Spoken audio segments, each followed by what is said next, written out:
10,000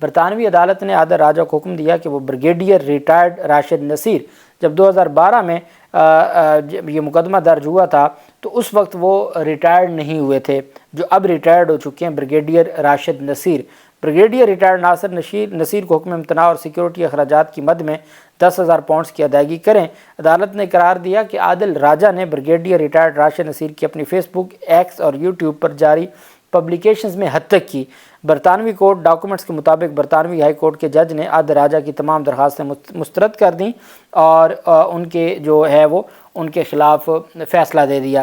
یہ مقدمہ اگست 2022 میں عادل راجہ کے خلاف برطانیہ کی ہائی کورٹ میں دائر کیا گیا تھا، جو جنوری 2023 میں ایسے وقت میں منظر عام پر لایا گیا جب عادل راجہ کی جانب سے فلم اور ٹی وی کی معروف اداکاراؤں کو الزامات کا نشانہ بنایا گیا تھا، جس کی ہم سب نے مذمت بھی کی تھی۔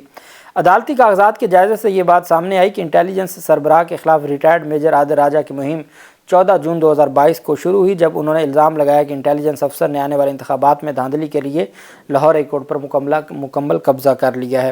19 جون 2022 کو عادل راجہ نے الزام لگایا تھا کہ انتخاب میں ہیرا پھیری کی گئی اور مبینہ طور پر ISI سیکٹر کمانڈر پنجاب نے لاہور میں اپنے حالیہ قیام کے دوران آصف زرداری سے ملاقاتیں کی۔ یہ الزامات تھے، اور ساتھ کہا کہ برطانوی ہائی کورٹ کو بتایا کہ عادل راجہ نے اپیل کنندہ کے خلاف بھرپور سوشل میڈیا مہم کی۔ مہم کے دوران کئی ٹویٹس کی گئیں اور کئی ویڈیوز شیئر کی گئیں، جن میں کئی ٹویٹس اور ویڈیوز انتہائی حد تک آمیز تھیں۔ ان ٹویٹس اور ویڈیوز کے مواد نے دعوے دار کو شدید نقصان پہنچایا۔ عادل راجہ اور فوج کے درمیان اختلافات پیدا ہونے کے بعد وہ اپریل 2022 میں اسلام آباد سے لندن چلے گئے تھے اور پھر وہاں سے وہ ویلاگز کرتے تھے، لیکن انہوں نے جتنے الزام لگائے تھے، چونکہ ہمارے یہاں تو الزام لگا دیا جاتا ہے اور اس کے بعد کوئی ثبوت نہیں ہوتا تو عدالتوں میں کیس لمبا چلتا رہتا ہے۔ برطانیہ کی عدالتوں میں ہتک عزت کا جو قانون ہے وہ بہت تگڑا ہے۔ اب اگر تو واقعی ان کے پاس یہ کہتے تھے کہ مجھے فلاں بندے نے انفارمیشن دی یا فلاں بندے نے انفارمیشن دی، اگر تو انفارمیشن ان کے پاس کوئی مصدقہ تھی تو پھر ثبوت دیتے اور اس ہتک عزت کے دعوے سے وہ کیس جیت جاتے۔ جب کوئی ثبوت نہیں تھا، کوئی انفارمیشن مصدقہ تھی ہی نہیں، سارے کی ساری ایک طرح سے جو ہے وہ، یہ میں آپ کے سامنے آرڈر کی بات کر رہا ہوں کہ اس آرڈر کے مطابق ان کے پاس کوئی ثبوت نہیں تھا، جس کی وجہ سے پھر یہ سارے کا سارا فیصلہ آیا ہے۔ بہرحال دیکھنا یہ ہے کہ کیا وہ اس فیصلے کے خلاف اپیل کرتے ہیں اور یہ معاملہ آگے کس طرف جاتا ہے، چونکہ اپیل کا ان کے پاس حق موجود ہے، اور جو بھی تفصیلات ہوں گی آپ کے ساتھ شیئر کرتے رہیں گے۔ اللہ پاک پاکستان کا حامی و ناصر ہو۔ بہت شکریہ۔ اللہ حافظ۔ پاکستان زندہ باد۔